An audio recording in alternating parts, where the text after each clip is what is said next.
Had to ask the question, now what? The idea of this evening is to try to explore this question honestly, find answers, and ask more questions that are either comforting or disconcerting. So, let's begin. And my first question is going to go to Rabbi Wolpe. David, do you expect to go to heaven? Not tomorrow. That's the old joke about, the good news is that there's baseball in heaven. The bad news is you're pitching Thursday.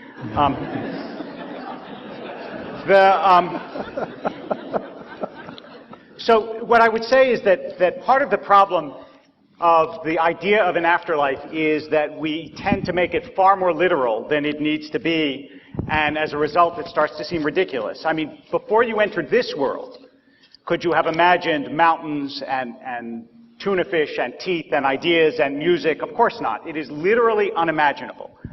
But we make of the idea of another world something that we can imagine and understand, and so we reduce it to nonsense. It's Mark Twain in Letters from Earth. He said that people assume when they go to heaven they're going to lie on green fields and listen to harp music. He says you wouldn't want to do it for 5 minutes while you're alive, but you think you'll be happy for the rest of eternity doing it after you die. And the crux of it is, and I suspect really what this evening will come down to, is do you believe that human beings are entirely material? Are you only made of stuff? Or is there something non-physical? Is there something ethereal and eternal about you, about us, some mystery at the heart of this stuff? And if there is, then there's a possibility, that we'll all, I don't want to say go somewhere because that assumes that it's spatial. And again, that's the way people think, and the way we think is not necessarily the way the world is. Our minds are much too limited to grasp it. But I'll just close by saying that I always assumed that human beings were more than stuff. And for me, at least, this came home on an emotional level when a little less than 2 years ago, my father died. And as many of you know, it is a Jewish custom when someone's buried to throw dirt on the grave. And I thought this was going to be extraordinarily difficult, to take a shovelful of dirt and throw it on the coffin of somebody that I loved very dearly. But I actually didn't find it nearly as difficult as I anticipated, and the reason is that I knew that whatever was in that coffin, he wasn't there. But I also knew that that wasn't the same thing as he wasn't. It just meant he wasn't there, but he was, and he is. I just don't know how. Sam, in The End of Faith, you chide scientists who believe that consciousness ends with death. So, picking up a little bit on what David said, you wrote, the place of consciousness in the natural world is very much open to question. The truth is we simply do not know what happens after death. To my mind, this very much leaves the door open for a belief in the afterlife. Although it doesn't make the traditional beliefs in the afterlife any more plausible. It's not the point I was making there. But it does, that point of not knowing what happens after death is what worries me about this conversation. I've been very worried about this, that all of you have given up a perfectly serviceable Tuesday evening only to hear the four of us tell you every which way that we have no idea what happens after death.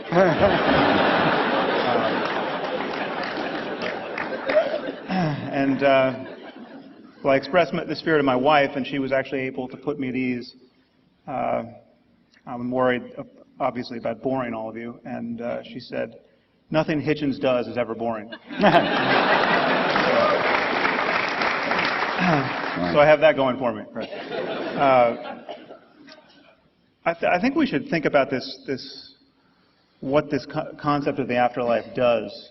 We'll talk about the plausible versions of it, and how implausible some of the traditional ones are. But I think, just to give some context, we're living in a world in which 9 million children every year die before they reach the age of 5. Okay, year after year after year. I mean, that is an Asian-style tsunami of the sort you remember from 2004 every 10 days. Killing only children before the age of 5. I mean, think about these children, think about their parents. Know that virtually all of these parents are people who believe in God and were praying all the while that their children would be saved, and their prayers were not answered. Now, the afterlife comes into the midst of this reality as a promise that all of this is going to make sense in the end, that somehow at the end of existence, we are going to be all let in on the punchline and have a mighty laugh with Almighty God for eternity. Now, there's no evidence of that, and I think, therefore, this concept of the afterlife really functions as a substitute for wisdom. It functions as a substitute for really absorbing our predicament, which is that everyone is going to die. There are circumstances that are just catastrophically unfair. Evil sometimes wins, and injustice sometimes wins. And the only justice we're going to find in the world is the justice we make. And I think we have an ethical responsibility to absorb this really down to the soles of our feet. And this notion of an afterlife, the happy talk about how it's all going to work out and it's all part of God's plan, is a way of shirking that responsibility. So that's where I am. Brad, 3 times a day as a religious Jew, you would pray the Amidah, where you extol a God who resurrects the dead. It says that right in one of the most standard of Jewish prayers. When you say that, what are you saying? What do you believe you're saying? So I need to take a couple steps back and make this a running jump rather than a standing jump. Sure. As I understand it, rather than simply reducing someone's idea to a caricature, which is easy to do on all sides in this kind of a conversation, we live in an age in which there are different plausible ways of making sense and connecting the dots. One of them is a kind of reductionism in which everything can be explained by its smallest physical components. And once you've explained how inert matter operates, then you create more complex systems, but you've done all your explaining really at the very basic subatomic levels. And that's completely plausible, and you can tell the entire story that way in a reasonable way. I don't think it's the only way one can do it. One can also say that there are intimations all the way down of what others have called, and I think of as mindfulness. And that the mindfulness all the way down emerges at some point into consciousness, which emerges at some point beyond that into something even beyond the consciousness we're aware of. And we have abilities to access it, not necessarily by what we know. And here I have to say, having read the books of the authors here, I agree with almost everything that everyone wrote. People claim knowledge where they can't possibly know. But what I think we can also claim is intuitions that go beyond what we know. Things like hope and trust and loyalty. We ground our lives in them. So there are people who use the afterlife as a way of evading their responsibility. But I know that I and Rabbi Wolpe have sat at the bedside of people who were able to connect with others because this belief inspired them to live each moment with dignity and connection. So for me, the prayer is literally false. Having lived one life with flat feet and fat thighs, I fervently hope that God does not physically resurrect the dead.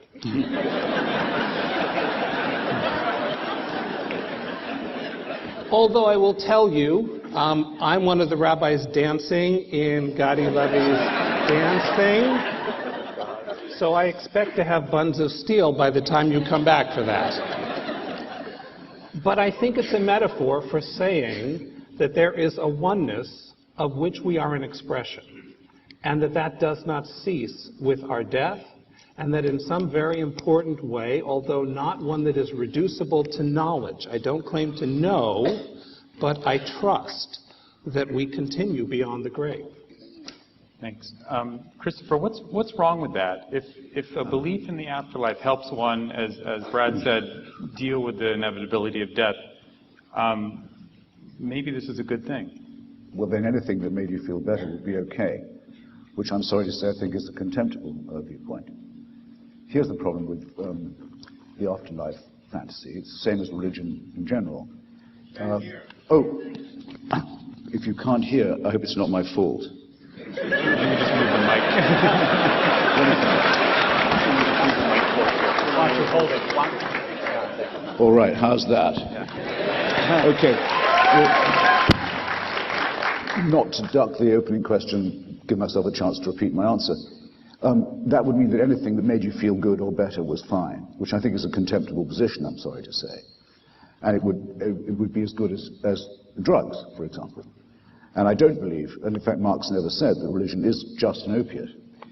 But religion and the afterlife fantasy have these things in common. First, they're man-made. That's very important. They represent claims by humans to be able to interpret the divine and to give themselves power by doing so.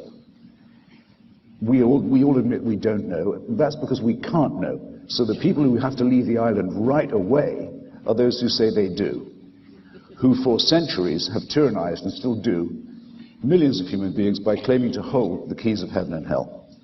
Leading to my second point, religion is totalitarian in its practice and its theory. It claims to know things it can't know, and it claims to have powers it cannot have.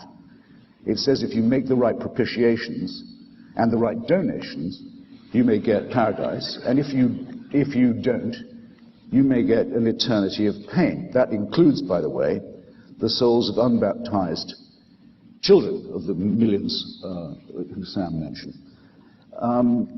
Then there's, I'm afraid to say, but you also, as you'd expect from the man-made, the argument of fraud. St. Peter's in Rome was built on the sale of indulgences. That's to say, in return for cash, the promise of a remission of sin and of time in hell or purgatory. There are chantries, actually quite beautiful ones, still all over Europe, still working. Prayers being said for the repose and remission of souls. Pope Benedict, the most reactionary prelate for considerable time to leave the church, is trying to restore the idea of remission of sin in exchange for donations or other in-kind operations. This is, I'm sorry if it sounds unduly functionalist, but until we've dealt with these questions, we can't have a serious discussion. Now, there's also, I think, a real problem about anything that's eternal. I should probably close with this. It will happen to all of us that at some point you get tapped on the shoulder and told, not just that the party's over, but slightly worse, the party's going on, but you have to leave.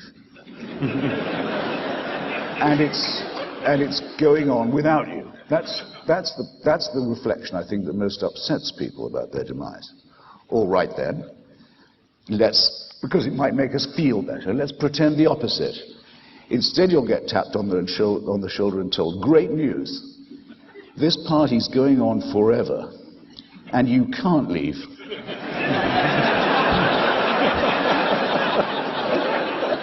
You've got to stay. The boss says so, and he also insists that you have a good time. I've read about David's father. I had a bad time when my own father passed on, but the father proposed by monotheism is the father who doesn't die, who reassures his children, don't worry, I'll never leave you. You'll never see the end of me. You'll never get the chance to feel sorry. I'm always there. I'm the absolute ultimate in dictatorship, and in my courts there's no appeal. Do you really think that this would cheer up anyone of sentience or humanity or capable of feeling of irony? I submit it's out of the question.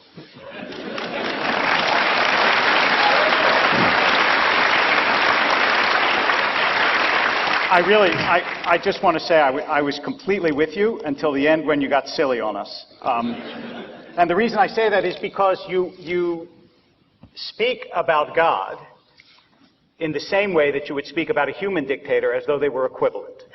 Much worse. Much worse. But it's only worse. It's only worse because of the eternity of it, right? But the characteristics are the same. No, the absolutism of it. The absolutism, the characteristics are the same. The lack of any appeal. But that's not. And the worship of him by his slaves. Except that that's not at all what any tradition envisions, and even if it did envision it, as you and I think would both agree, the envisioning of traditions of what a God could be are very limited and partial. And so if you want to make it, yes, that it's North Korea forever, then I would say you're belittling the notion of what it means to have a God. You're belittling the notion of what it means to have eternity in, if not bliss, at least reasonable happiness. And it's true that you lose everything in this world, but also it's not at all the case, and you know that it's not the case, that the notion of the afterlife invariably leads to neglect of what is important in this world. Sometimes, in fact, it does the exact opposite.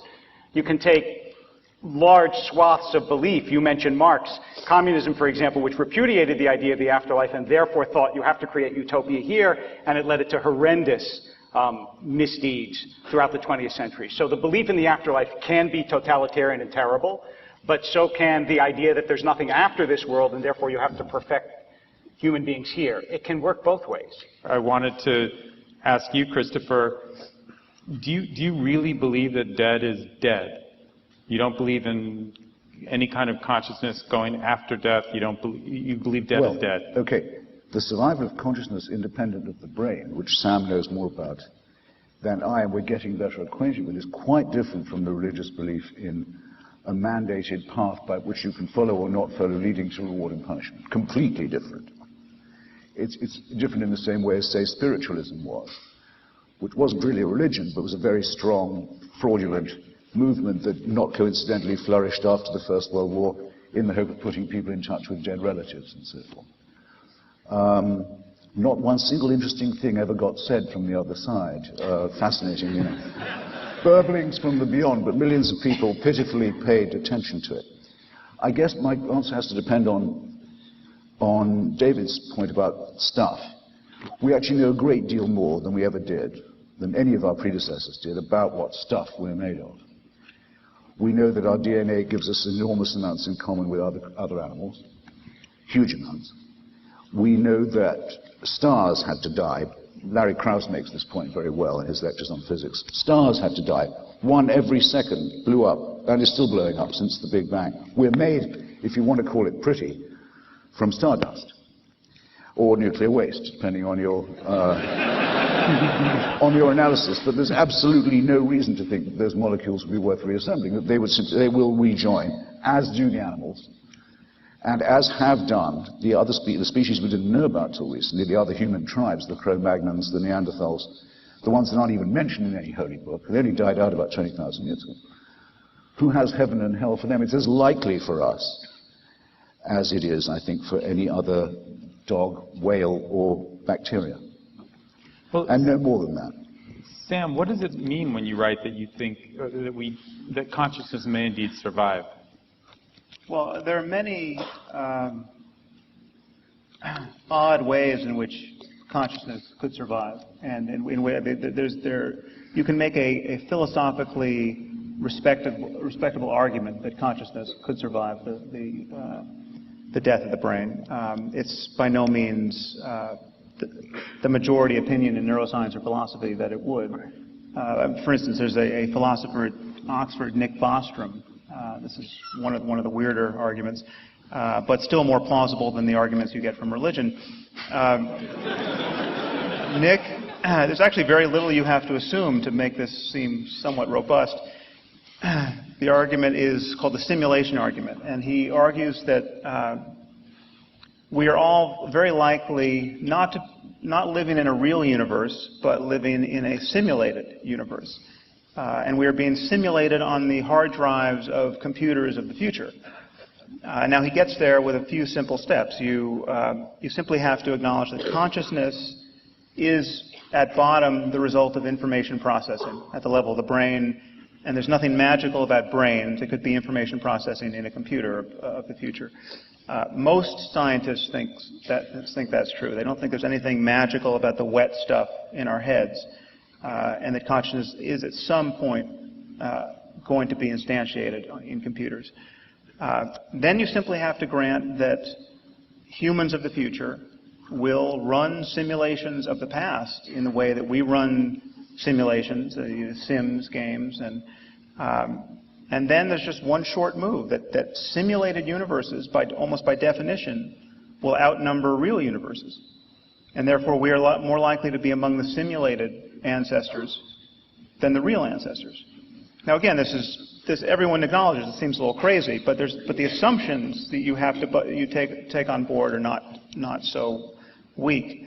And I would add to this the somewhat disconcerting idea that if, in fact, we are running as a simulation on a computer of the future, this computer could have been built by Mormons or Scientologists who would want to simulate the truth of their religion. And therefore, all religions could be true in this simulated universe. And we could expect to see Jesus coming back on clouds of glory and moving to Missouri as the Mormons expect. So now all of that sounds completely crazy, but it is not as crazy as the version of the afterlife that is really on offer traditionally, which has been actually neatly sidestepped here because it entails the resurrection of the dead. Most people think that the afterlife religion is offering, Christianity, Judaism, and Islam, has something to do with the soul floating off the brain into a tunnel of light and into paradise. But that's actually not the canonical afterlife. The canonical afterlife is God has to do the humble work of reassembling us.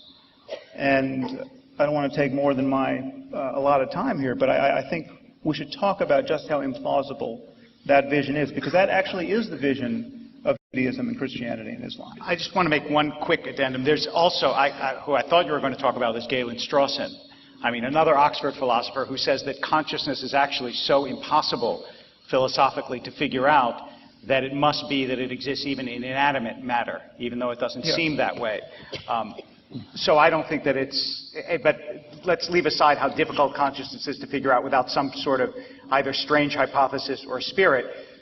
Yes, it's true that much of Judaism talks about resurrection, much of it talks about afterlife, but there are there's a plurality of voices. And I mean, the Talmud says, for example, you assume that the sages are in paradise, but it is not so. In fact, paradise is in the sages. That's not the sort of voice that generally you hear when the literalist view of an afterlife is attacked. And for more on that, I turn to my colleague, Rabbi Brad Artson. I would actually love for us all to go out to coffee and leave them aside so that we could say things like, wow, that's really interesting, I haven't thought about that. And what do you do with this? Rather than the scoring of points. And so there's a lot of cleverness, and there are a lot of quips. But at the end of it, what it sounds like we're saying is that religion is a monolith, and the worst of religion is compared to the best of science, which is fluid and evolving. And I'm halfway there with you. I think one of the greatnesses of science is its capacity to be self-reflective and its capacity to change convictions.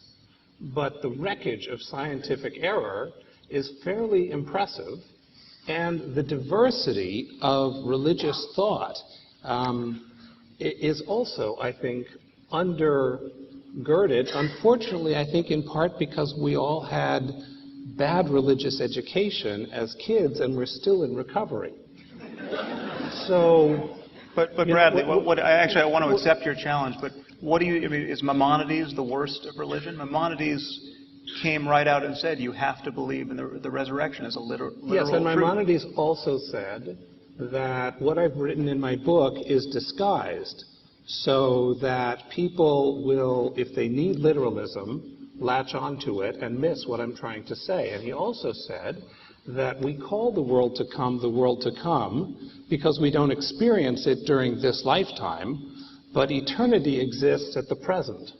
And if you attain a right consciousness, you can be in eternity now. So the challenge is, we all come to it with our own different concrete needs, but religion is, I think, far more nuanced. And I guess the plea I would like to offer to you, because the parts of your books, both of you gentlemen, that I agreed with was everything you trashed religion for, it deserves to be trashed for. I have an autistic son, and if I believed in that bully in the sky, I would have to tell Dr. Wexler that I was leaving my employment. But I don't, and I don't think that my tradition or the Buddhist tradition or the richness of Hindu tradition understood in a nuanced and ethical way is any more problematic than science's capacity to learn from its mistakes and to move on. And the way the Bible is used in my community with my students is, I would hold up as ethical as anywhere else, and a part of that is the recognition that although we do not know, we hold to hopes that orient us and allow us to value each other as of abiding significance.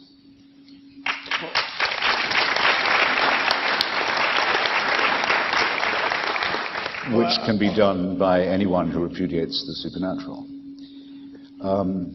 Look, I don't mind attacking religion at its best if you'd rather I do that. I mean, behind the idea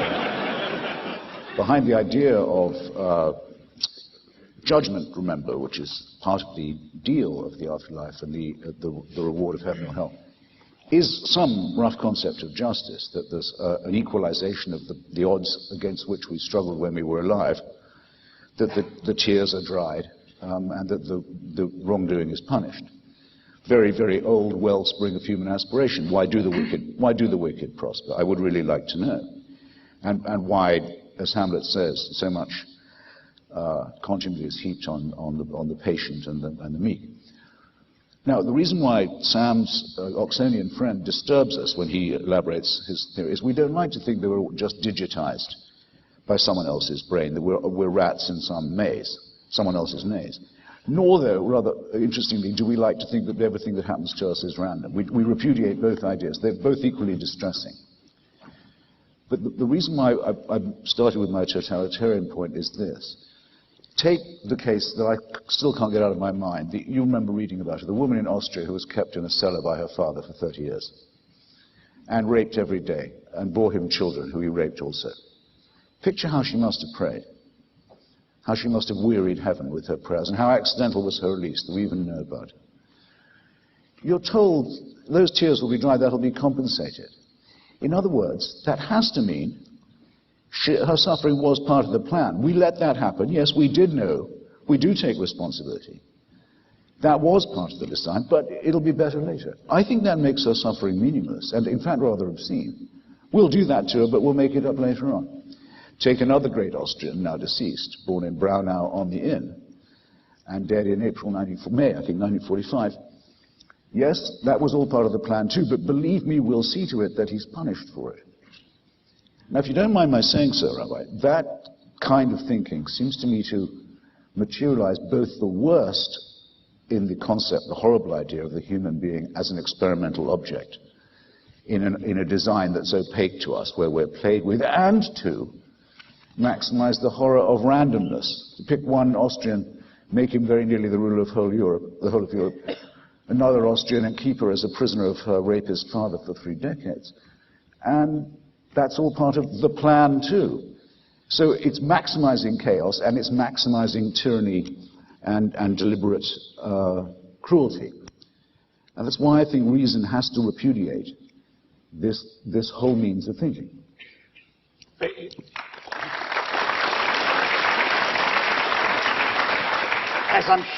Reason and justice too, I should add. As I'm sure it would if religion thought that way.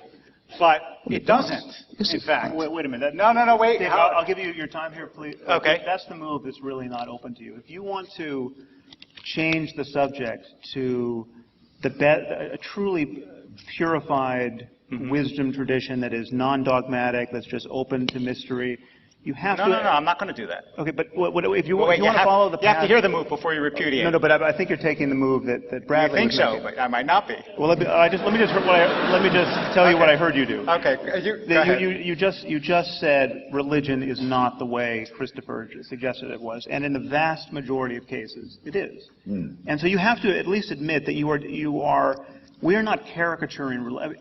50% of Americans think they're going to see their pets in heaven. I mean, we're dealing. It wouldn't be heaven if you don't. Right. We're having this conversation in the context of how religion is practiced. Soon? Yes. Okay. Please.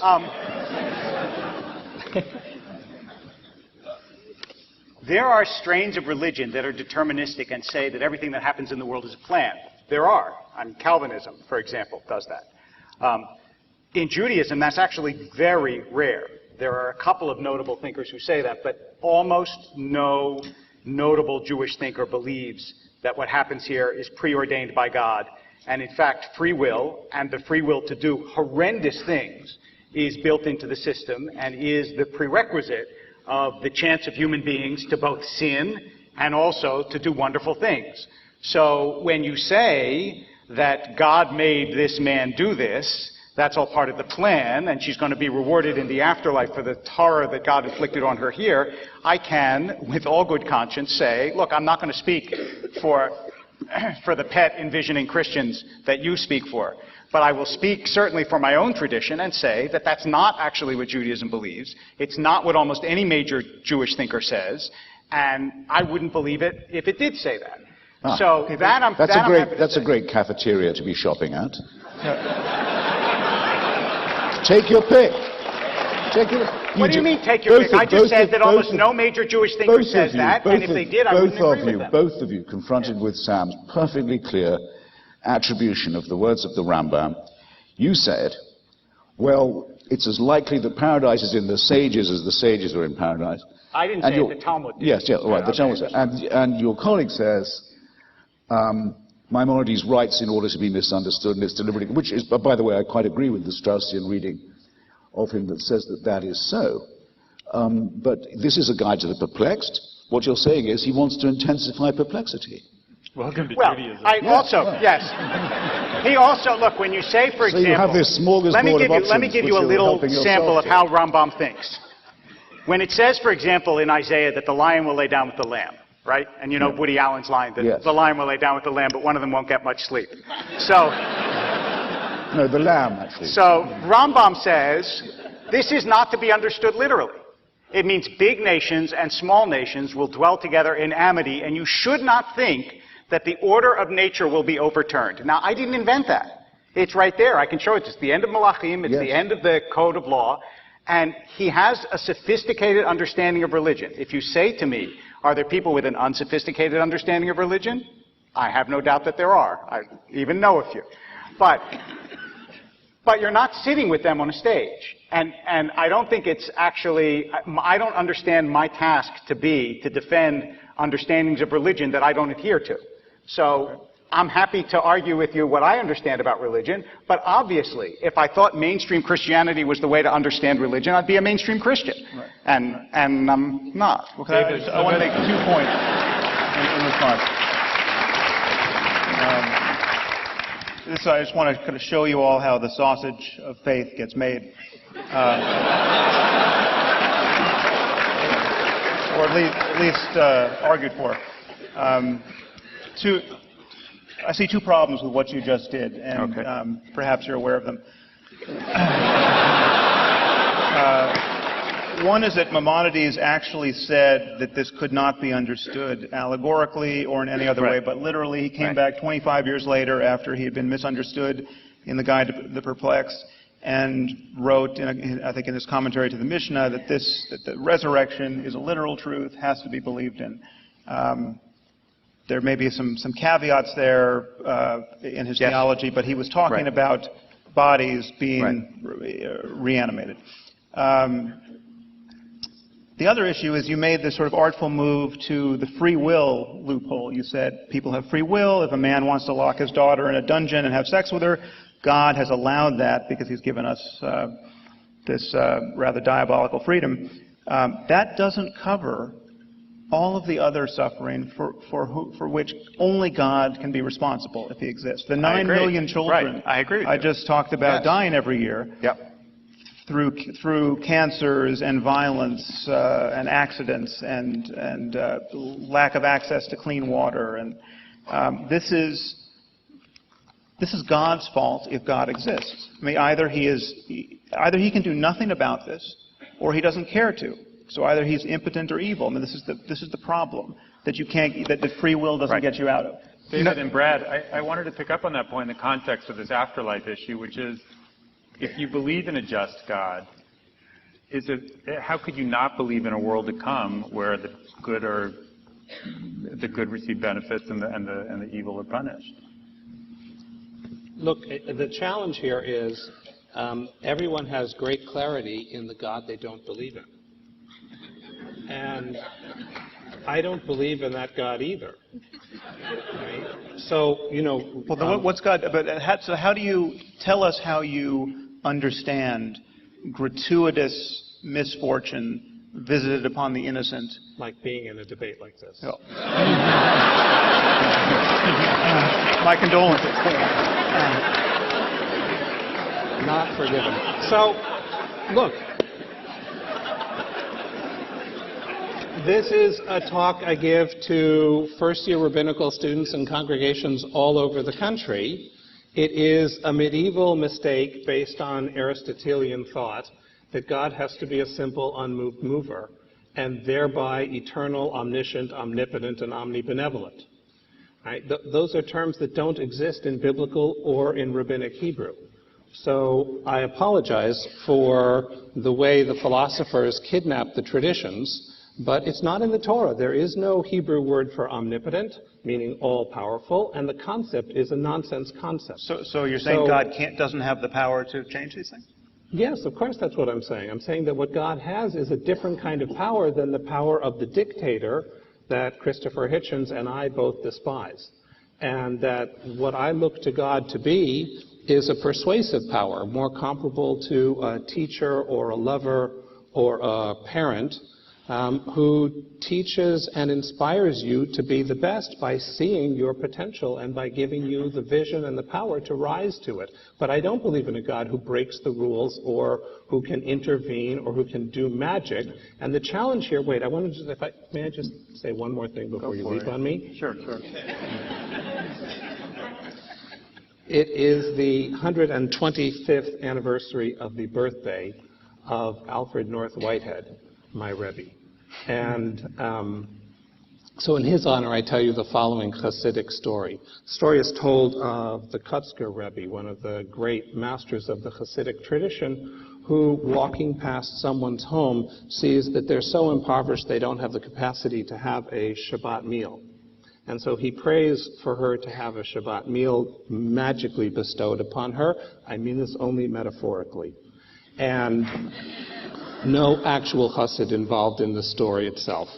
So he prays that she should have this miraculous Shabbat dinner given to her, and she does, and he hears a vision which says, because you've intervened in the affairs of this world, you've lost your place in the world to come. And he starts to dance. And he says, when his students question him, he says, for the first time, I'm able to serve God without expectation of reward. That's in mainstream rabbinic tradition. So often I had the sense that what's being criticized is a kind of ignorant abuse of religious nuance, and we certainly know, anyone who's been in an airport has read self-help books that claim to use scientific findings to justify all kinds of stupidities, which I don't think you can hold science responsible for, even though probably numerically there are far more people who have nonsense ideas based on false science as they do in religion. The challenge here is you say it's man-made, and I agree. It is man-made, as is medicine, as is law, but the solution to bad medicine and bad law is not to get rid of it. The solution is to have open discussions and continue to refine it and surpass it. Christopher. There's a story I was told, not unlike that, but a Roman Catholic priest actually couldn't really be any Christian. There's a comparable. This is not my fault. Just hold the mic. Why don't you hold the mic? Yeah. Okay. There's a comparable story I was told about the death of I think it was a Roman Catholic priest, but it could be any Christian official, really, who gets to St. Peter's Gate and is told, well done, thou good and faithful servant. Here's your place. We've been preparing for you in paradise. And he says to St. Peter, but I see that there's terrible suffering and deprivation and misery among the souls in hell. Surely my place is with them. And ministering to them, and he thought, you really don't get it, do you? One of the reasons why I like doing this, some people say sometimes, don't I ever get tired of debating with the religious? No, absolutely I don't, because you never know what they're going to say next. Sam and I don't mind being called predictable. It's very easy. We know what we think. We say straight out where we think we know and where we think it's not possible to know, why we don't think there's a supernatural, and so on. But this evening already we've had your suggestion that God is only really a guru, a friend when you're in need. I mean, he wouldn't do anything like bugger around with Job to prove a point. And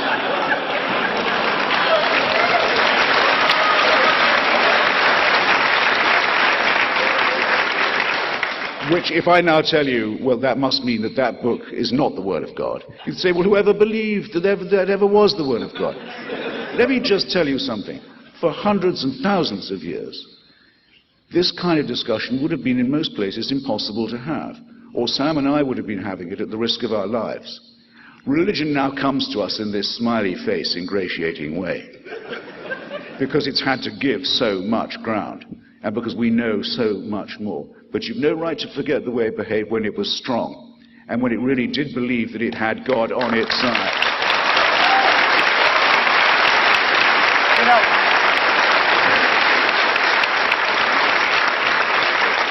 I just want to say, so much of this is the frisson of the rebel, and I just want to read you these two sentences. It's nonsense to pretend, for instance, that at this date there's something daring and original in proclaiming yourself an anarchist, an atheist. The daring thing, or at any rate the unfashionable thing, is to believe in God. That was 2002, Christopher Hitchens, in a review of Evelyn Waugh and George Orwell.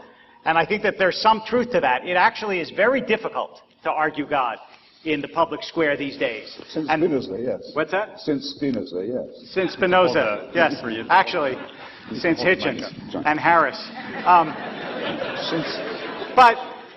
But despite the fact that there is no question, as has been not only pointed out but easily admitted, that religious thinkers in the 21st century don't actually, if they have good sense, pronounce identical nostrums to religious thinkers in the 2nd century, even though they may use much of the material to explain what they believe.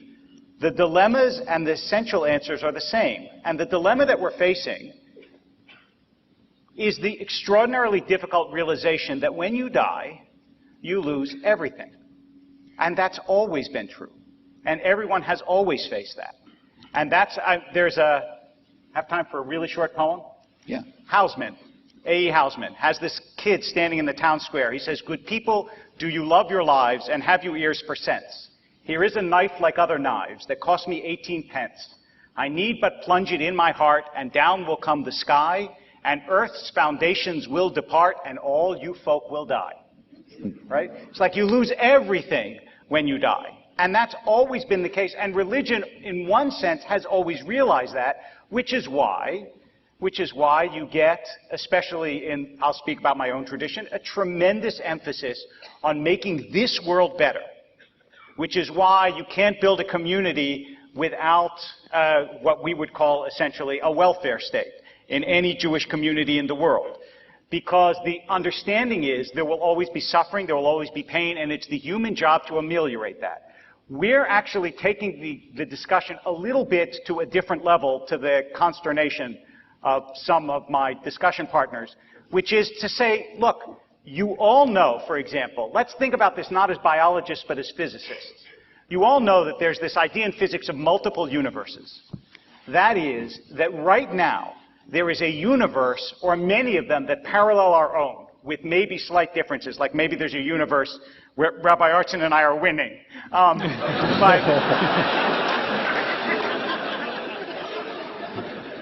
But other than that, there are these multiple universes. Now, in a world in which it is possible to assume that there are multiple universes that go on at the same time, is it not possible to believe that there are multiple lives for human beings that live in this universe?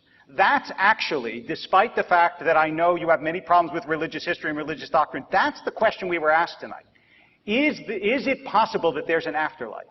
And both from a scientific point of view and from a religious point of view, our affirmation is that it is possible. It's not certain. We don't know what the afterlife is, but it is possible. And if you come out of this discussion opening your mind to the possibility that this world is not all, then we will have won.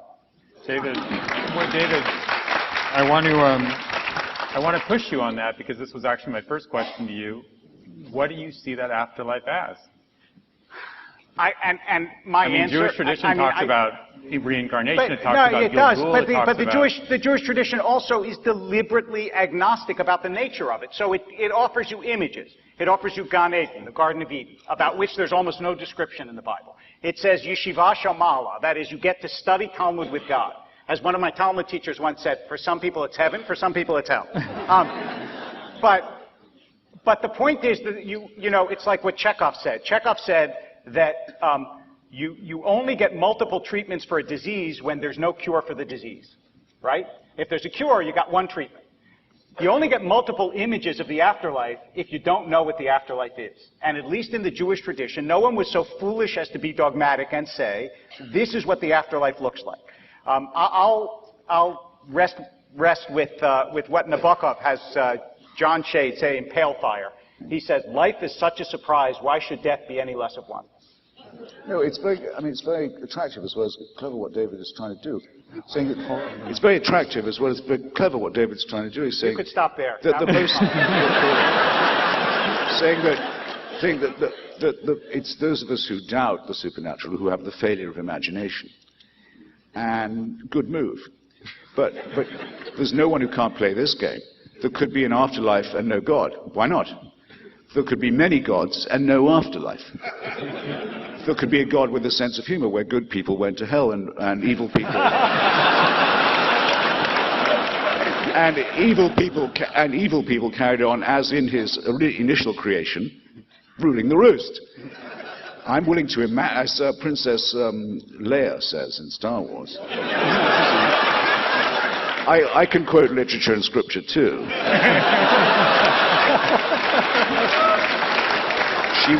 She wants to borrow Harrison's starship, and he's reluctant, and her envoy says, she's prepared to offer you more money than you can imagine. And he says, well, I can imagine quite a lot. I can imagine quite a lot too, but here's what we're meant to discuss, I think. Those who have claimed to know in advance the rules of reward and punishment, and the actual details of the afterlife, people who actually have and continue to rule the mental lives of millions of people, who have to explain away things like Sam's 9 million dead children by saying, well, what happens to their souls? St. Augustine has to come up with an answer. He says they go to limbo. At least if they're not baptized Catholic, that's where they go.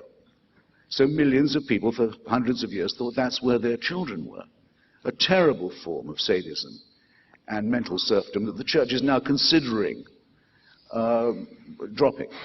But that limbo was really real to people when it was imagined for them by a sadistic North African pseudo-intellectual.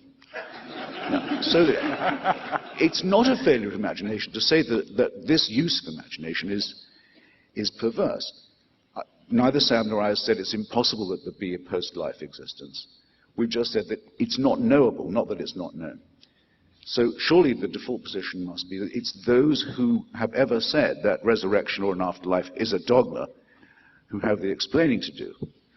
For myself, I'm very open to that. I like surprises. Brad.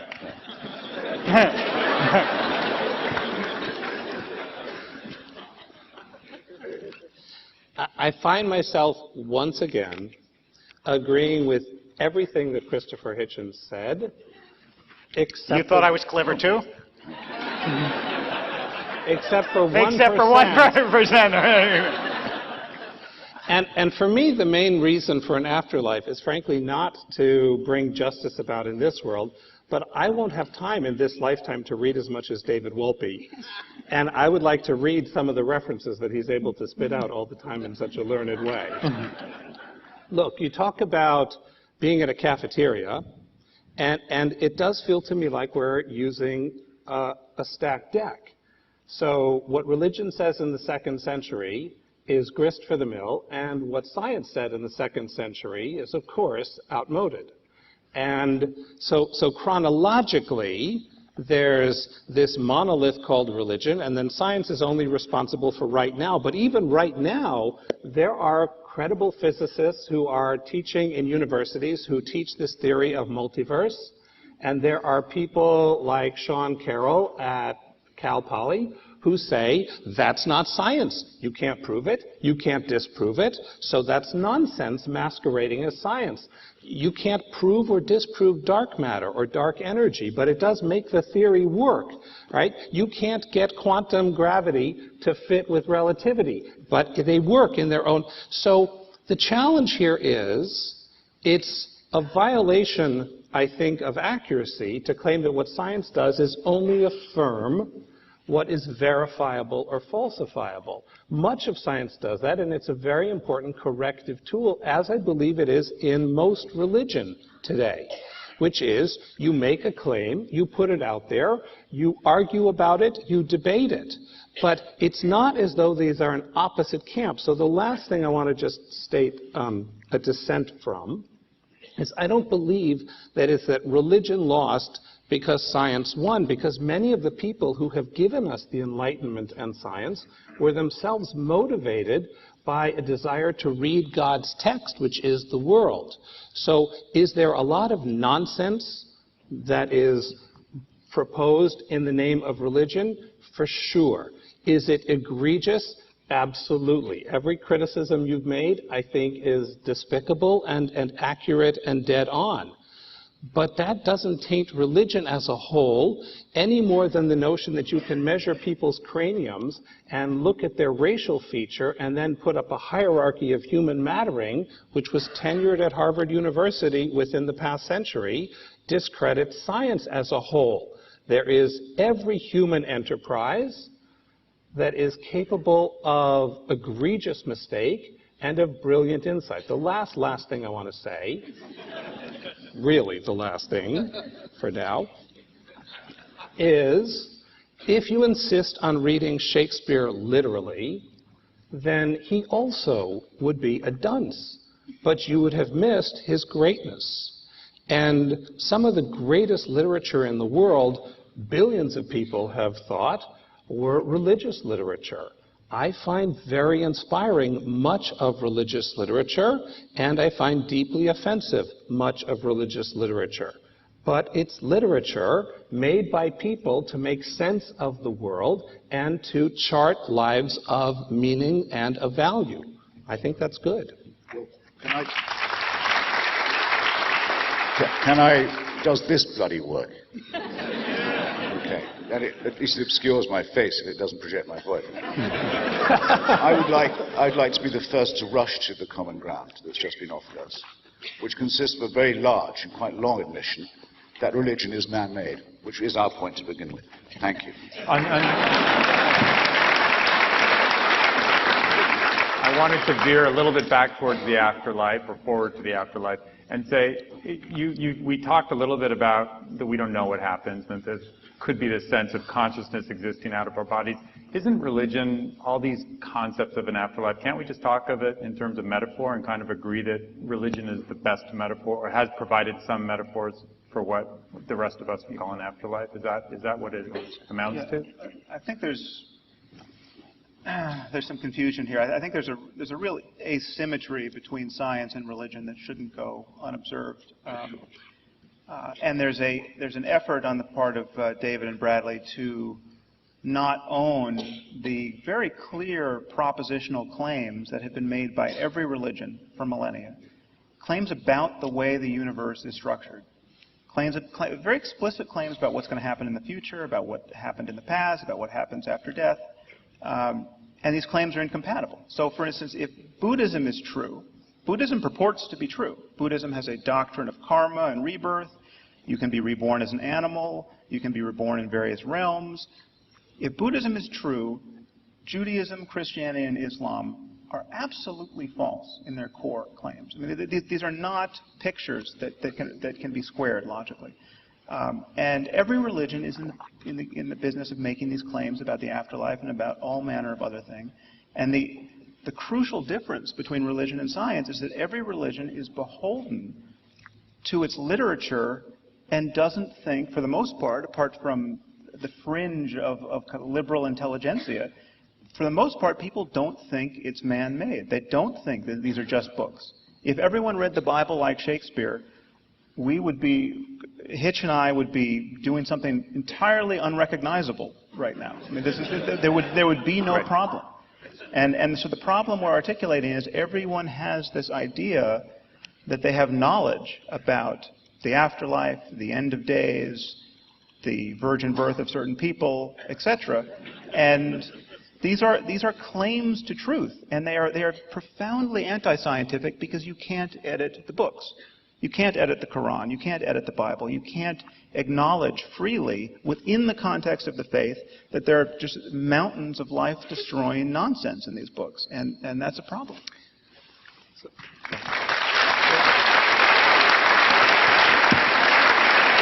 talk a little bit, then we'll move on to the next. Yeah, give a brief. Okay, I want to just say this, that it is undeniable what Sam said about the fact that there are truth claims in different traditions that contradict each other. But here's what I think ought not to go unnoticed. I've been at any number, as almost every clergy has at one time or another, I've been at any number of interfaith conferences. I was just spoke at an interfaith conference in San Diego on labor in different traditions, okay? And it was everything from Native American, there was a Native American dance, there was a Buddhist chant, there was a reading from the Quran, and the Jew talked. So, it was a true interfaith conference. And here's what was so interesting about the time that we all spent before we went out on stage to do our dances, either literal or metaphorical.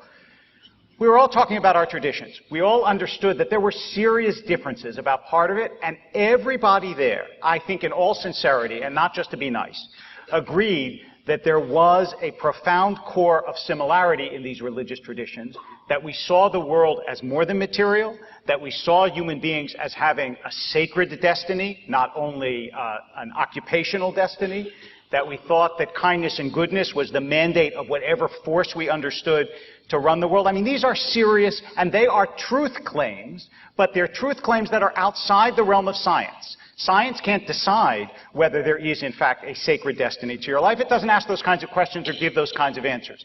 Religion does. And the day that you say that all of religion is off the table because, after all, it says in Genesis that the world was created in 7 days and we know that's not true, then what you do is you throw out the very serious, comprehensive, and shared questions of meaning of human life that really, really matter to the way people live, and that you ought not to do. Okay, I want to talk a little bit about what evidence there is for an afterlife, because when you read books about it, it inevitably comes up that people purport there to be evidence. So I wanted you all to share your thoughts on that. One of the most common tropes is the near-death experience. Yeah. There have been, I think, over the last 3 decades, there's been 40 studies of some 3,400 near-death experiences, and they've been published in journals like Lancet and Annals of American Psychological Journals. And Barbara Haggerty did a book on this called Fingerprints of God, where she interviewed a lot of the people who did these studies that were published in peer-reviewed journals. And a lot of the people she interviewed said that they cannot help but think, after investigating these in a scientific way, that they point to something beyond this life. I would say almost that was wrong by definition, because it's a near-death experience. It means you didn't die. But it's the best we have. No. If someone is reported dead on Tuesday and you see them on Friday, the overwhelming, well, not the obvious conclusion is that the initial report was mistaken. We have no reason to think otherwise. I've read a lot about this stuff. In fact, I have two. If you care to get the Portable Atheist, which I edited, there are 2 accounts by great philosophers, the late A.J. Ayer, and fortunately very current Daniel Dennett, about their own so-called near-death experience. Hospital experiences of people who were battling with very grave onslaughts on their health, which I recommend you read for the very confirming rationality that they bring to it. Dinesh D'Souza, who's a frequent debating partner of mine, has written a book about this too, and the most persuasive example from any hospital he's found, and I get it all the time, is a woman who floated out of her body, out of the bed, made a tour of the outside of the hospital, Saw the shoe. noticed that there was a running shoe on one of the windowsills, woke up, reported it to a nurse, whose name we've never been told, and who went and looked, and there was the shoe. Now, if that doesn't prove it, I don't know what does.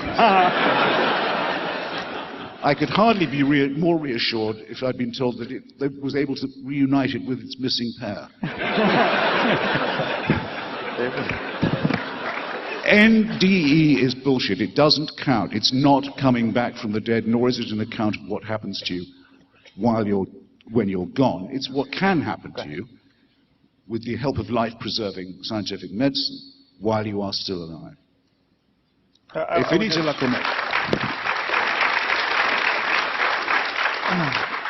would just add one thing. This kind of question is still scientifically tractable. Reasonably serious people have tried to study the near-death experience. And this idea of consciousness somehow rising, dissociated from the body and rising to a point above the operating theater and looking down on the body, the phenomenology there is common enough that people seem to think that this is testable. And so some people have put random number generators on the top of cabinets in the operating theater, just on the odd chance that someone comes back saying, I saw this weird digital readout, above your cabinets, and it was, 35721. That would be very interesting. Now, no one, to my knowledge, has done that. But if this is something we could set up this experiment in advance. It wouldn't be merely anecdotal. Have they put shoes up there? Because sometimes that... Well, it's obviously structured along the same lines. But again, there's a reason why we can't make a research program based on that one shoe. It's about as good it's as the people. It's testable, and there's no data there. Yeah. But people are just as convinced that they used in past lives to be. It always tends to be a princess, you notice, or a charioteer, or something of this sort. It's as real to them as the rest of their pathetic lives are. But it's subjective, and it's wish fulfilling, and it doesn't count. I'm actually a bit amazed we haven't got to wish fulfillment yet. Could I say a word about Sure. that? I mean, Freud, in his Future of an Illusion, says that the connection between our desires and our beliefs in the case of the afterlife is so obvious. It's mankind's oldest and most strong dread. Maybe we could duck the fate that appears to be in store for us. That it's unlike any belief that Sam and I can offer you. Maybe all kinds of discrepancies between scientific views. We cannot promise you things of this kind, as religion always has to people. It doesn't make us morally superior, but it does mean, and we're not particularly happy with what we propose, which is overwhelmingly likely that annihilation and extinction await us. It's just that the overwhelming weight of evidence seems that way. Now, again, to quote Dinesh, he said to me once, well, I can see why people want heaven for themselves, and that's wish fulfilling, and eternal life, even though I think that's a horrible idea myself, but still. But why do they want hell? Why would a wish fulfiller invent the inferno? Well, I think that's pretty obvious. It's for other people to go to.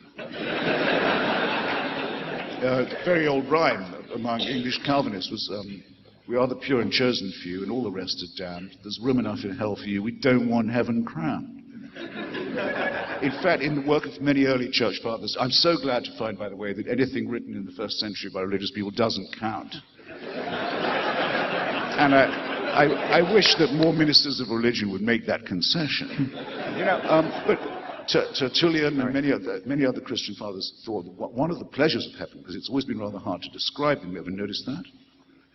Eating foie gras to the sound of trumpets was the Reverend Sidney Smith's best shot. We know what the Muslims think for men. Apparently for women, do you know what they get? They get their husbands back. that heaven? Nothing man-made about that, right?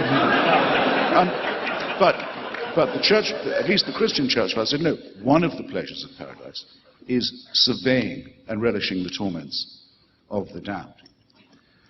When we talk about wish fulfillment, we're talking about the very unpleasant primate species to which we belong, and the self-interested fantasies that it will continue to generate. One of which is really... Go ahead. Sorry. Go ahead, Brad. Two things to say here. The first, I need to confess to the audience. My mother, the atheist, the Freudian psychoanalyst atheist, wants me to tell you that she's rooting for you guys. and the two can play at that kind of clever and cute trick. So you confess that the idea of an afterlife is a hideous idea. Well, of course there's a wish fulfillment involved in hoping that we're not accountable and that at the end it's all over. So one can pathologize the other viewpoint, but it's unworthy of you. It seems to me that the test in Jewish tradition is not another person's theology, but their behavior. And that unethical behavior is to be condemned, even if it comes from a good atheist, just as it is to be condemned by someone who claims to cloak it in religious rhetoric. So here's the last religious thing I want to say. At the very core of traditional Judaism is the notion of bechirah, of choice, which means no miracle is so unambiguous that it can't be explained away as secular, and no miracle is so overwhelming that you have to accept it. So you have a perfect example of that. We have this data that suggests that the mind has a far greater range than we have previously admitted that it has. My autistic son is capable of hearing through walls. He'll listen in school to 2 classrooms down, and accurately, we've checked, report what that teacher was saying when his teacher was too boring to listen to. Don't we all wish our brains could do that? And so the expanse of the mind is far beyond what we have described it as being capable of being. So one can look at this data and say, this looks to me like intimations that we do in some key and important way have consciousness that is mediated through our minds, but is not limited to our brains. And then it's equally plausible to say, until you're dead, you have no business talking about it.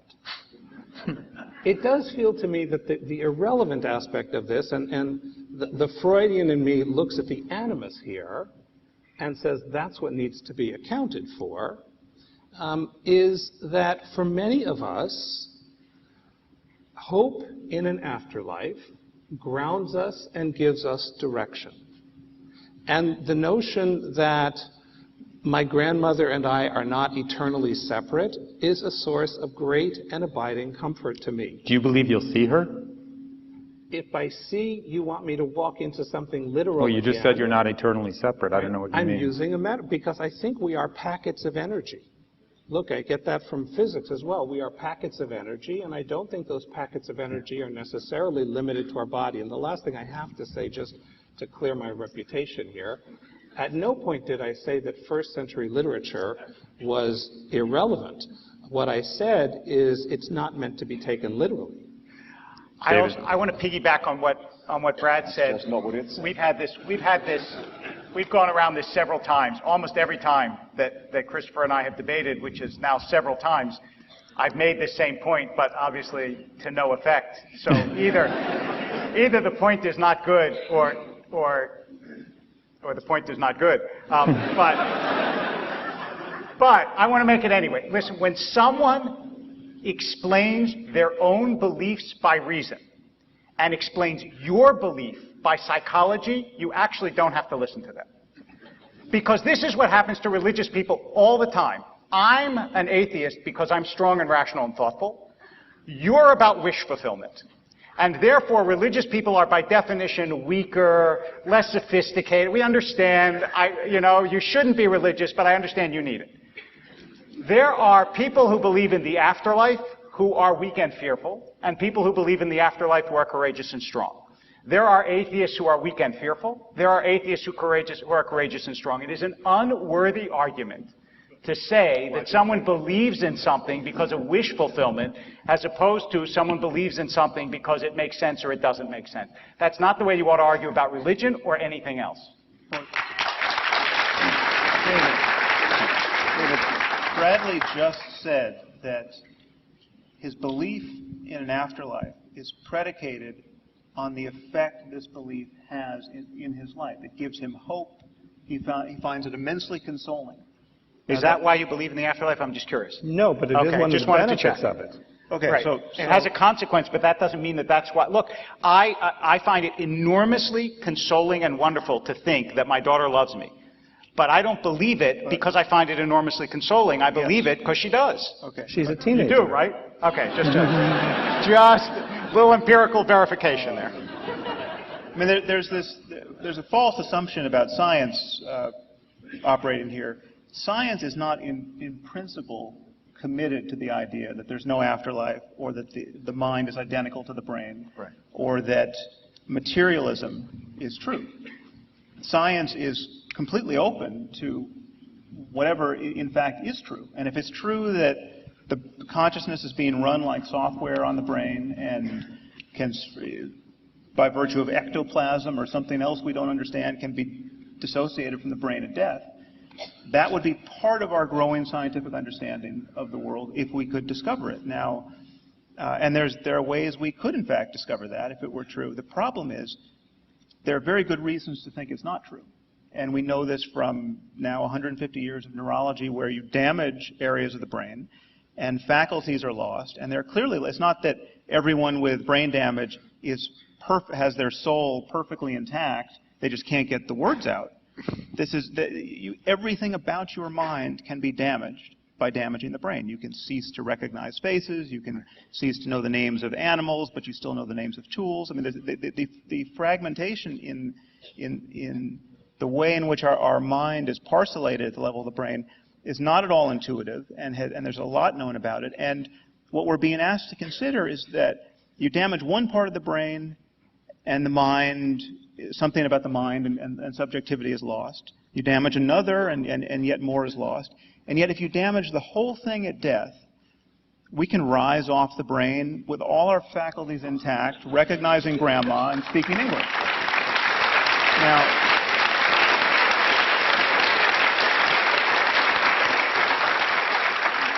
David? And I think a much more important point is if everything you're saying about your religious orientation is true, because you're basically confessing a kind of scientific attitude toward the mysteries of subjectivity and what happens after death, then the usefulness of holding to these traditions and these first century books is I'm completely at a loss. I mean, it seems like you're in the wrong line of work. You should be psychology.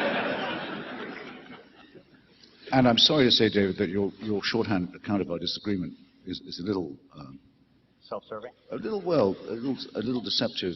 I mean, if you say to me of yourself that the fact that I hold a belief that makes me feel better has nothing to do with why I hold the belief, I might just believe it from you, I suppose. But Freud isn't as crude as you make him sound. He said that to ask people to accept that humanity's oldest fear, that of death, and oldest wish, that of the ability to survive it, has nothing to do with the faith in an afterlife. It's only a coincidence if it makes people feel better. I'm not going to accept that, and you shouldn't be putting it about either. Yeah. David, you didn't get a chance to respond to the near-death. Does that have any impact on your beliefs? Well, I'll just say this about near-death experiences. First of all, I would love, I wouldn't like to have one, but I'd love to have one. And I've been operated on several times with the sad result of having nothing other than unconsciousness during the operation. But 8 million people have reported these near-death experiences, according to a Gallup poll in '92, so presumably others have had it since then. The sort of William James pragmatic test of whether an experience is real is that, in fact, many, many, many of them report that they no longer fear death, that their lives have radically changed as a result of it, And the only thing I would say is, do I say that this is proof that there's an afterlife? My answer is no, but. And here's the but. There's this philosopher named Jackson, I think Fred Jackson, who proposed the following experiment. Dennett's commented on it. I don't know if either of you have, but I'd be curious to know what you think. He said, look, let's say you had a brilliant scientist in a room with a black and white television in a black and white room, and the only thing she ever saw was black and white. And she became the world's expert. Her name is Mary in his experiment. She became the world's expert on the physiology of vision. She knew everything about vision, about the neuroscience of vision, about the way the retina works and so on. She knew as much as it is possible to be known. Now, he said, imagine that you turn on the television and it's in color. Has she learned something? In other words, is there something you learn from experience that is not reducible to intellection?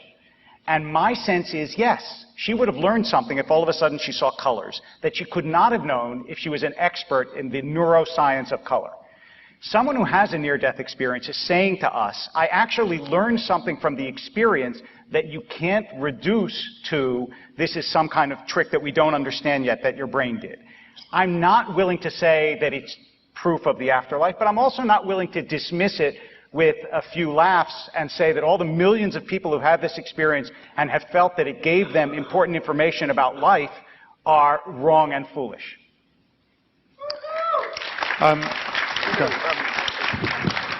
How does the 8 billion stack up against the people who've been inseminated by UFOs or their pilots? Well,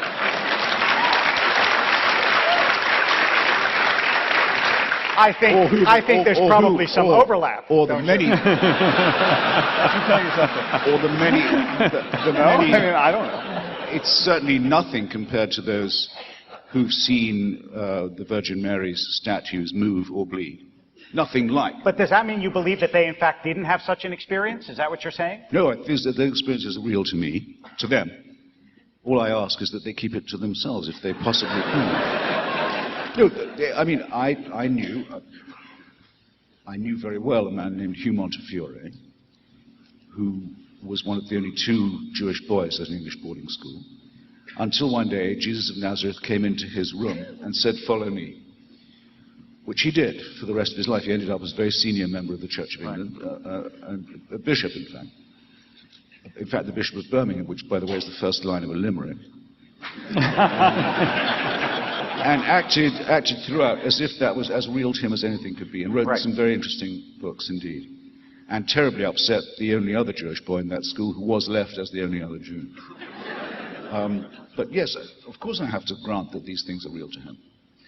I'm not sure I believe that the mass visions of weeping and bleeding statues are as real. I think there's a lot of collective hallucination. Right. Well, and if you ask people to draw what the Virgin looks like when they've only had a vision of her, it's always like the last icon that they saw. I'm not saying that we should fall down every time terracotta gets wet. I mean, that's not my statement here, and I don't believe in weeping statues. But you anthologized 2 of these experiences. It's just that people gave them different interpretations of them. So I have to think that you actually take these experiences seriously. There's nothing in The Portable Atheist about visions of the Virgin Mary crying, but you put Ayer and Dennett's experience in there. They didn't necessarily think that it proved something about the afterlife, but you must have credited the experiences enough to put it in your book. Well, sure, because anything that suggests that people are having... NDEs are pretty new, and so are a large number of medical and life-prolonging techniques. I think that's interesting enough in itself. That people can now live long enough or be well-tended enough to have experiences of consciousness that we haven't even begun to study yet. That of course deserves to be taken seriously. But the people who say, oh, all that does, it's not really new, all it proves is what we already knew from the first vision or from the first promise of the divine, are doing what religion always does, assimilating what they can of the discoveries that would otherwise make nonsense of it. It occurs to me as you're both talking that both of you have faced serious illness in your lives, and I'm wondering if that at all has shaped your view of the afterlife. David? I actually don't think so. No. It neither mitigated my terror, nor did it, I think, reinforce my faith. I think that although I changed as a person, I don't think that I changed, at least I hope I changed as a person. I don't think I changed belief or the sense that people were more than stuff. Christopher? I would say it fractionally increases my contempt for the false consolation element of religion and my dislike for the dictatorial and totalitarian part of it. But I presume what I say by the first is self-evident. But what I mean by the second is it's considered perfectly normal in this society to approach dying people who you don't know, but who are unbelievers, and say, now are you going to change your mind? It's, in fact, it's considered almost a polite question. And as you know, there's a long history of fraud about this. People claim that Darwin had a deathbed recantation. They'd made up lies about Thomas Paine. It goes on all the time. It's a very nasty little history. But there's also a horrible undertone of blackmail to it. People write and say, look, you've got about one chance left now. Aren't you going to take it? I'm writing to you as a friend.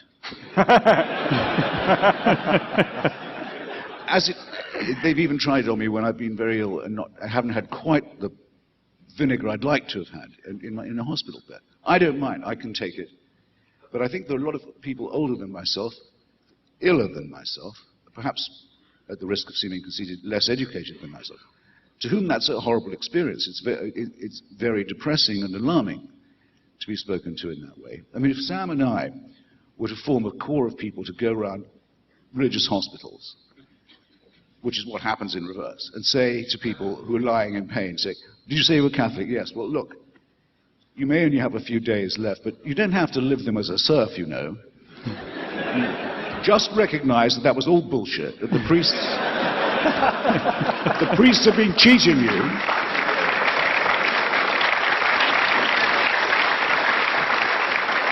And I guarantee you'll feel better. I don't think that would be very ethical. Okay, but I think it would be something of a breach of taste. But if it's in the name of if it's in the name of God, it has a social license. Well, fuck that, is what I say.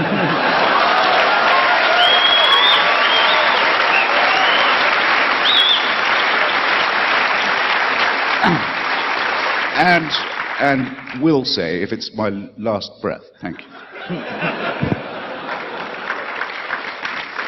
Fred. When I was 12, I had what the doctor incorrectly labeled as a terminal inoperable cancer.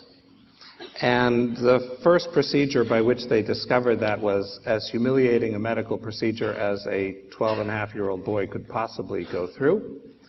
And raised in a good atheist home, and I don't mean that with any irony, I mean a good atheist home, I had this vision with my eyes of Moses and the children of Israel going through the split sea. Being that I was a good atheist, that passed. It turns out that the terminal sentence was a bit of an exaggeration. So I recovered. The disease came back twice. I've survived it thus far, although I'm a rabbi, so there is some long-term consequence that's debilitating.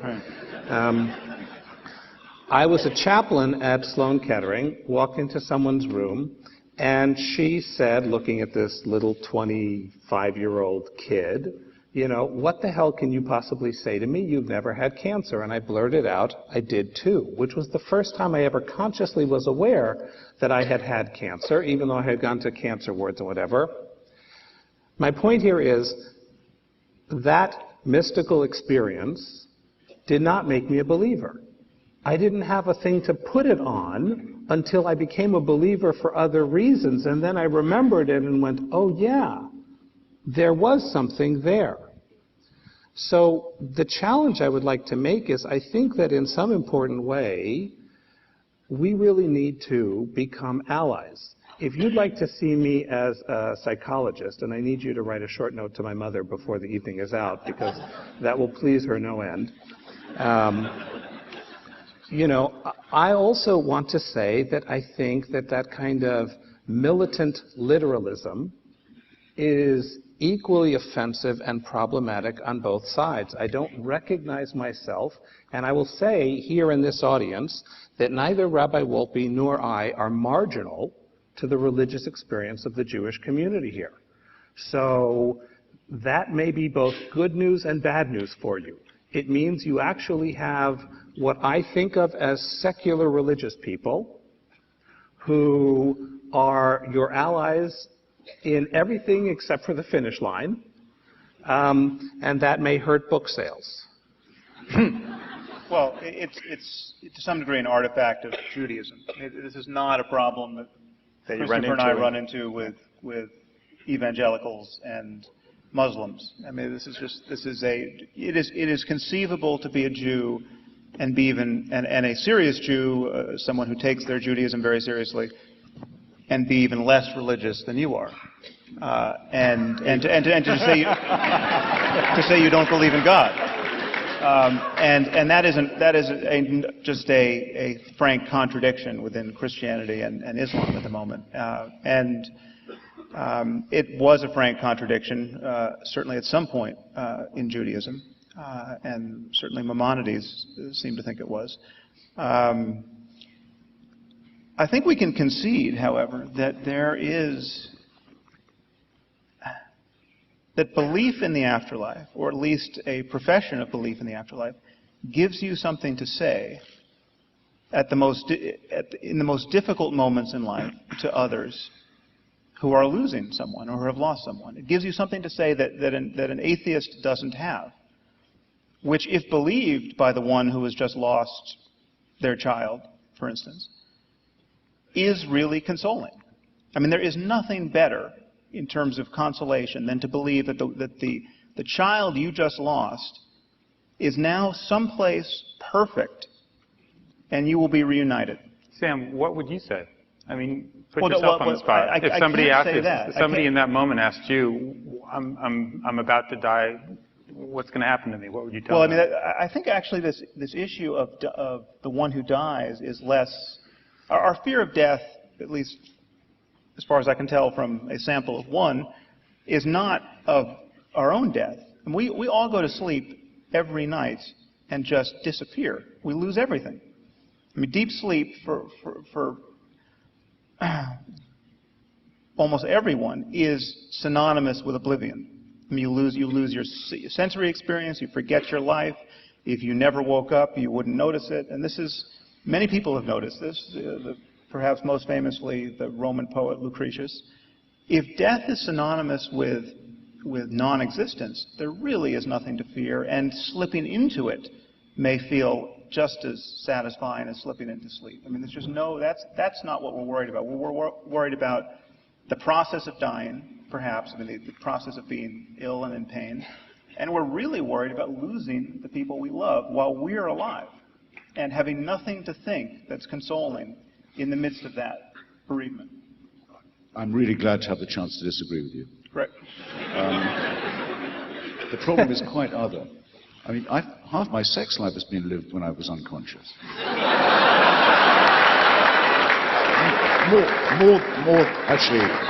more than half. What do you mean? You're talking about dreams? And not all of that was nightmare either. Which is a thing that really does oppress and distress a lot of people, which is as real to them as waking. No, I wasn't talking about dreams. I was talking about deep sleep. No, well, deep sleep. You have to hold the mic close. Deep sleep is where they come from, and this is why Hamlet is so well remembered, because when he speaks of the undiscovered country from whose bourne no traveller returns, and he says, I can almost do it.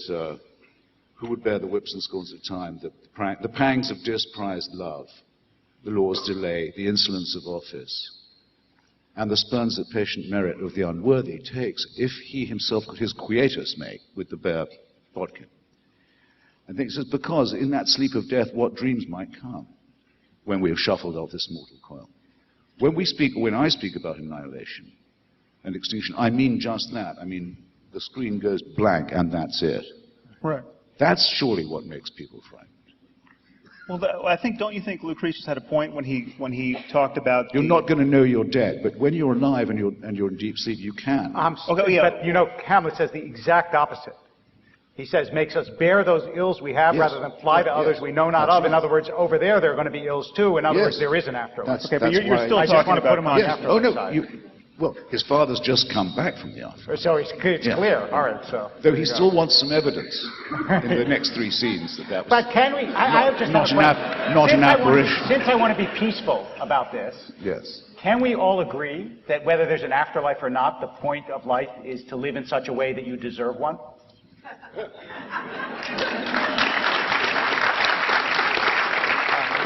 Well, that would be true if there was no God. I did my best. I did my best. Which I've already postulated. There could be no God and an afterlife, or an afterlife and no God. If there is a dictator who distributes reward and punishment, then you can never be sure if you're doing a right action or an action born out of fear, or the hope of reward. So no, it's an incitement in a way to immorality, certainly to servility, which is not a moral position to be occupied. No. I think we're talking slightly cross purposes here. I'm talking about unconsciousness, just the absolute cessation of any kind of experience. If the prototypical atheist is right, and you just get a dial tone at death, that is what people claim to fear. But as Lucretius pointed out, that is analogous to the time before your birth. You'll no more suffer the eternity after your death than you'll suffer the time before your birth. And there was a time where we're sitting was populated entirely by, I think, Chumash Indians. None of us were here. Okay, now what was that like? Not for the Chumash, for us. It didn't bother me. I was a princess. I was a princess centurion.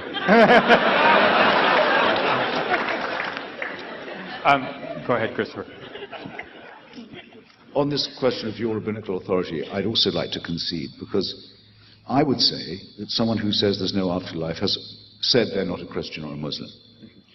And I have found it harder to make that sort of blanket remark about Judaism, even with Rambam's stipulation. It's not an optional thing. It's one of the things it's a mandatory belief. And even with your concession that when you were directly asked, do you expect to see your grandmother again, and you did what very few Jews will do and say, well, she's only metaphorical. I was once asked by the Spertus Institute in Chicago, which is the Jewish university, to give a talk on the question, do Jews have a gene for atheism? And I speculated that, but the majority of you seem to be yes. I mean, Jews do not make the mistake of saying the Messiah has already come, the crass mistake of saying that. Rambam himself says he will come, but he may tarry. No other religion does this. What's the name for a heretic in Hebrew? Epicurean. They teach people all the pitfalls of Greek philosophy and Hellenism, inviting them to discover the joys of sane. And ever since Spinoza, it seems to me that the Jewish people who probably ought to be doing this, because it was their fault to invent monotheism in the first place, have become the first to transcend it. It can't be coincidence, can it? Just like people say it can't be coincidence so many Jews win the Nobel Prize. I'm serious. Spinoza, Marx, Freud, Einstein, it goes on. And it does seem to be latent in the Jewish demand to ask questions. Yes, except so I'm very happy. It's much more of a pleasure to debate. Maurice Samuel, who was a Jewish writer and thinker, said that the reason that the Jews continue to exist is that they refused to quit this world until they figured out what it was about. Yes. And Leo Strauss says, very seriously, he said the purpose of the Jews is to show there's no such thing as redemption. The challenge here is, again... The pathetic Christian illusions are not worth entertaining. You're invoking, I think, a name that for me suggests something very different. Spinoza called himself God intoxicated. And it is true that the God with whom he was intoxicated was very different than the literal God of the Bible, although he read the Bible as a political tract that had great relevance for his own time. He used it as a call for freedoms that his own community couldn't see or couldn't understand, and he had a notion of an afterlife. Again, very different than the kind of literalist read that I've heard of, but there is a tradition that goes back to the Talmud as well of rejecting that kind of literalism. Look, the whole rabbinic way of doing midrash, of reading biblical stories against the grain and filling in silences or creating extra, it wouldn't make sense if fundamentalism was the Jewish norm. And I also want to here stand up for the Buddhist traditions, which also talk about an afterlife, but in ways that some Western monotheists would find profoundly disconcerting. But there's a much broader notion, and I think it gets back to what Rabbi Wolpe said, that the notion that there is a meaning which we are capable of discovering, and that it's larger than, although embedded in our cultures, and that we have the capacity to live our lives in harmony with that. Look, for me, that comes in part out of evolution. Our brains have been 14 billion years in the development. Why would we not also trust the intuitions that we live in a universe that's moving towards greater complexity and greater relationship and greater connection? Thanks. It's basically Facebook is what we're talking about here. So. Is there an afterlife on Facebook? Right. We have to wrap up, but I actually just had one small question, which is, Christopher, how are you feeling? Oh, well, thank you. Thank you for asking. Well, I'm dying, but so are you.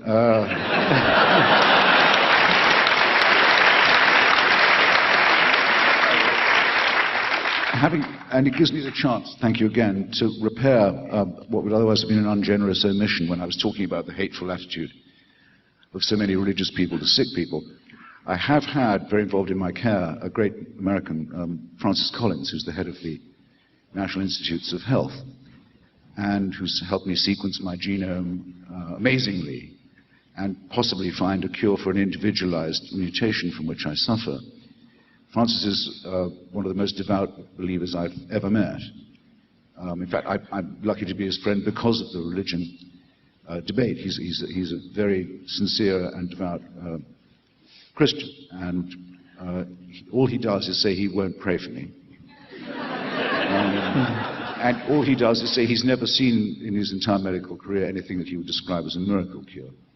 And on that, we have one of the nicest armed truces it's ever been my pleasure to observe. Thank you. That just proves debates like this can be life-saving. But the short answer is it's a bit early to say. But who can't say that? Well, no one's ever more than a breath away from the end. And we're born into a losing struggle. And we all knew that, or we should, from the beginning. It's just that I have to think about it a bit more. Anyway, thank you so much for coming. I think I can say that for all of us. Yes. Yeah, thank you very much. Thank you to the ABU. There you go. Yeah, we liberals are slippery, it's true.